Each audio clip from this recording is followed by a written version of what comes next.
Di era ketika sepak bola masih penuh gairah, tanpa VAR, tanpa algoritma, hanya tentang bakat, emosi, dan gawang, yang bergetar nomor punggung 9 adalah simbol ketakutan. Disinilah para predator hidup, yang mengubah peluang jadi puisi. Kita kembali ke tahun 90-an, saat para striker adalah dewa lapangan. Dan ini adalah para nomor 9 terbaik yang pernah menghiasi era emas itu. Back in by Sucic and Budimir and Modric. It's astonishing and it may change everything. The master would not be denied. Oke, baik, kita langsung saja. Ronaldo Nazário atau Il Fenomeno, dia datang dari Brasil. Masih muda, lincah, dan seperti alien di antara manusia. Ronaldo Nazário bukan cuma cepat, tapi juga punya kendali bola sehalus mimpi. Tahun 1996 bersama Barcelona, 47 gol di 49 pertandingan. Dan itu belum versi terbaiknya. Di Inter Milan, dia menjadi legenda. Dan sebelum umur 23, dunia sudah tahu nomor 9 takkan pernah sama lagi setelah Ronaldo. Yang kedua datang dari negeri tangguh Argentina, Gabriel Batistuta atau Batigol. Jika sepak bola adalah senjata, maka Batistuta adalah peluru. Striker Argentina ini dikenal karena satu hal, tendangan maut. Fiorentina, Roma, Argentina, tak peduli warna bajunya, yang penting bola masuk. Dia bukan penari seperti Ronaldo, tapi dia pembunuh berdarah dingin. Setiap golnya terasa penuh marah, penuh gairah. Dan itulah Batigol, simbol klasik dari striker nomor 9.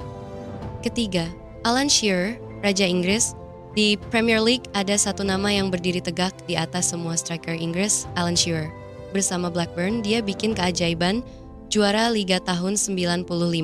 Bersama Newcastle, dia jadi legenda abadi. Gaya mainnya simple, umpan silang, sundul masuk, bola pantul, tendang sekuat tenaga. Dan lihat angka ini, 260 gol di Premier League. Rekor yang belum tersentuh sampai hari ini. Alan Shearer, dialah Raja Inggris di lapangan. George Weah, sang elegan dari Afrika, dari Liberia, datang seorang pemain yang begitu lengkap. George Weah punya kecepatan, kekuatan, dan teknik yang halus. Di AC Milan, dia jadi simbol harapan dan kebanggaan Afrika. Tahun 1995, dia jadi Ballon d'Or, satu-satunya pemain dari benua Afrika yang pernah mencapainya. Gol solo run-nya lawan Vrona, itu bukan gol, itu lukisan yang bergerak. Marco van Basten, sang maestro yang terluka. Ia mungkin bukan bagian penuh dari era 90-an, tapi bayangannya tetap menghantui dekade itu.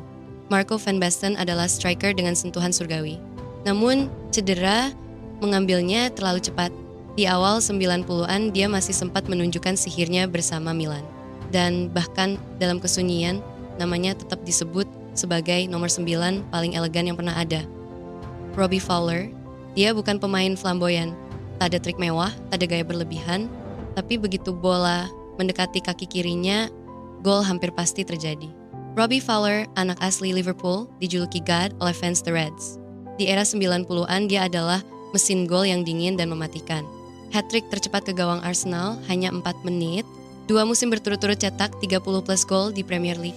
Fowler mungkin tak bersinar di level internasional, tapi di Anfield dia jadi semacam agama. Legenda, bukan karena trofi, tapi karena cinta tanpa syarat dari para kopites. Dan yang terakhir ada Patrick Kluivert, masih remaja tapi sudah mencetak gol kemenangan di final Liga Champions. Itulah Patrick Kluivert, bakat alam dari Akademi Ajax. Dia bukan tipe striker brutal, tapi sentuhannya lembut, pergerakannya cerdas, dan finishingnya tenang. Di Barcelona dia mungkin tak selalu stabil, tapi tetap mencetak 120 plus gol dalam karier klub. Untuk Belanda, dia adalah top skor di Euro 2000 dan simbol dari era keemasan Oranje yang nyaris sempurna. Kluivert bukan cuma pencetak gol, dia adalah penghubung, penyeimbang, dan seniman di lini depan. Era 90-an, saat nomor punggung 9 bukan sekadar angka, ia adalah identitas, beban, dan panggilan untuk mencetak sejarah. Menurut kamu, siapa pemain nomor 9 selanjutnya yang bisa jadi legenda lapangan? Tulis di bawah ya. Wantau.